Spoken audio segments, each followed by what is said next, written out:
Hi, this is Len Lodish. I'm professor of marketing at the Wharton School and vice dean of our campus in San Francisco. And I'm here to talk about our book that was recently published called Marketing That Works: How Entrepreneurial Marketing Can Add Sustainable Value to Any Sized Company. The co-authors are Shelley Archambault and Howard Morgan. Shelley Archambault is a Wharton alum who is an accomplished leader of both large and small companies, including IBM, North Point Communications, Blockbuster, and she's currently CEO of a very successful company called Metricstream that is the leader in compliance software, a category that they actually invented. It's a Kleiner Perkins-backed company that is doing very well.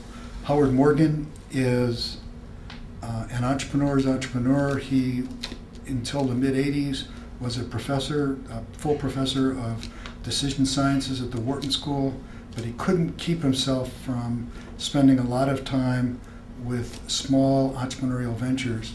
And somebody told him, Howard, or asked him, Howard, if you're so smart, why aren't you rich? And he said, that's a really good idea. So he actually resigned his tenured position and became an advisor, fundraiser, and entrepreneur. And he's been involved in probably 50 companies since the mid-'80s. And he was one of the founders of Idealab, and he's also one of the founders of First Round Capital with Josh Koppelman. That is, I believe, the most successful venture capital firm in seed stage companies in the last 3 years. And so I'm very happy that they're all authors with me.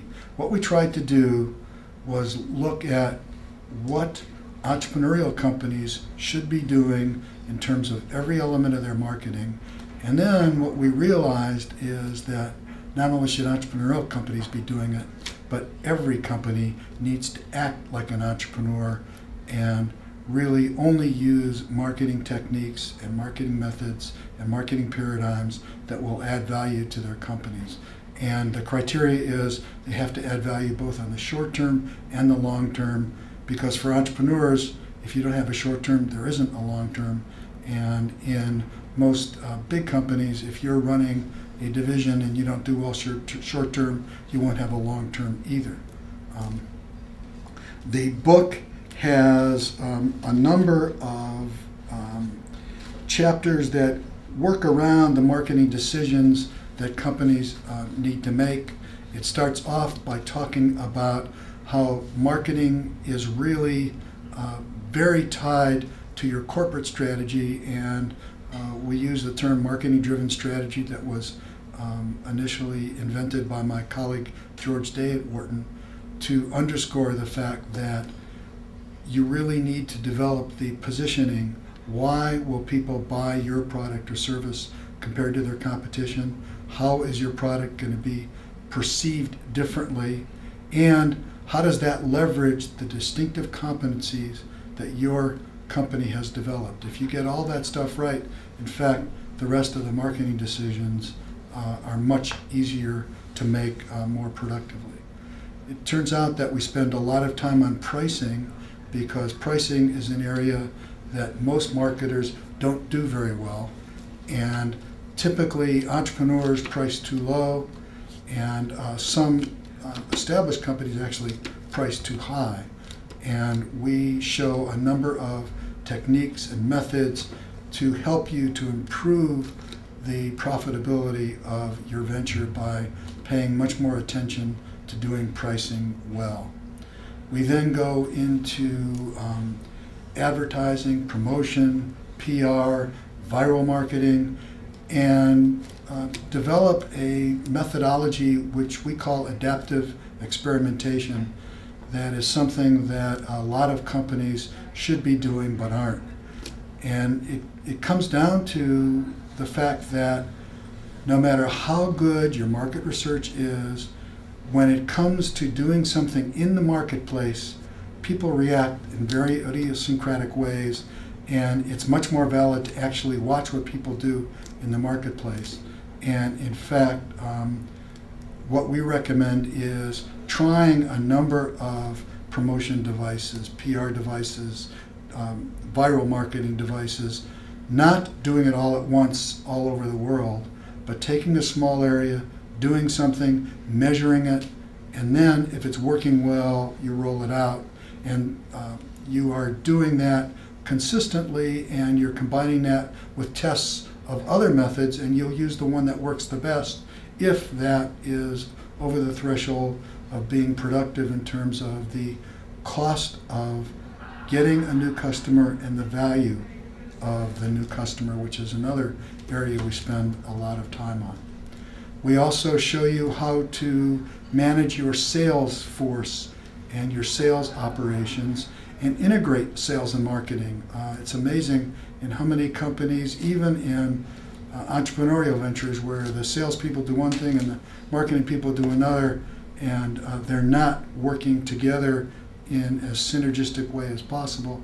And we have a whole chapter called Marketing Enabled Sales that basically shows how marketing can help the sales department and how the sales department can help the marketing department.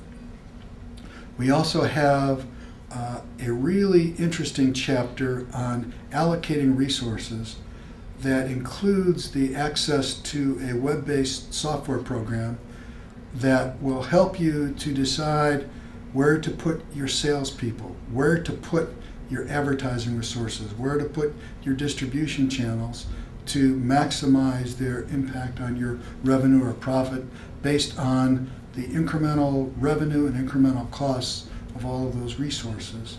And it's a very easy to use software that a number of people who have read the book have been able to use, and they typically can increase the productivity of their marketing resource expenditures by between 5 and 15% by doing a better job of deciding where there should be more resources added and where places need to have resources taken out.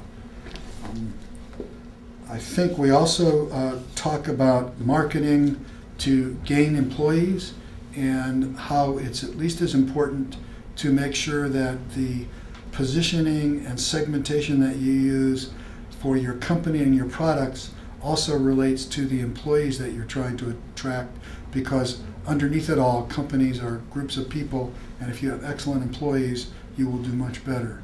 We also have a chapter on marketing and financing. How do you get money for your company? How do you get working capital? And understanding that that's also a marketing problem, because the people who you have to impress will be comparing providing you with financing versus a lot of other options, and you have to be perceived better, just like your product needs to be perceived better. And I think that summarizes what we do in the book. I can tell you that what makes me feel very good about the book is about once every 2 or 3 weeks I get an email from somebody who has read it and basically said that it changed significantly the way they ran their programs, the way they ran their companies, and it's added a lot of value, and they're very appreciative of it.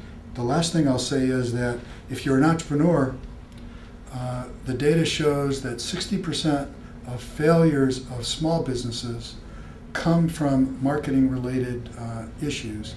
And the most important one is that basically the dogs don't want to buy the dog food, is the way the venture capital people describe it. And that is that there are ways to understand whether the market will buy your product or service, and most importantly, will they pay the price that will justify the business.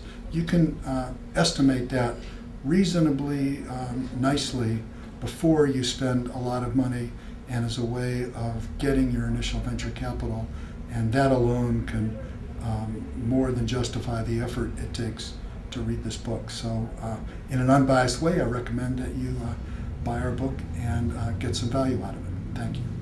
In terms of getting a copy of the book, the book is called Marketing That Works, and its authors are Lodish, Morgan, and Archambault.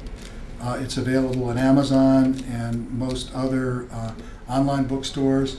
and it's published by Wharton School Publishing. If you Google search Wharton School Publishing, you can also buy the book from them and maybe get a discount. If you're a Wharton alum, I know you get a 30% discount on Wharton School Publishing books. For those who want more information about Wharton West, you can go to the Wharton website, wharton.upenn.edu, or you can call 1-866-WHARTON, W-H-A-R-T-O-N, and ask to have a catalog sent to you. Thank you.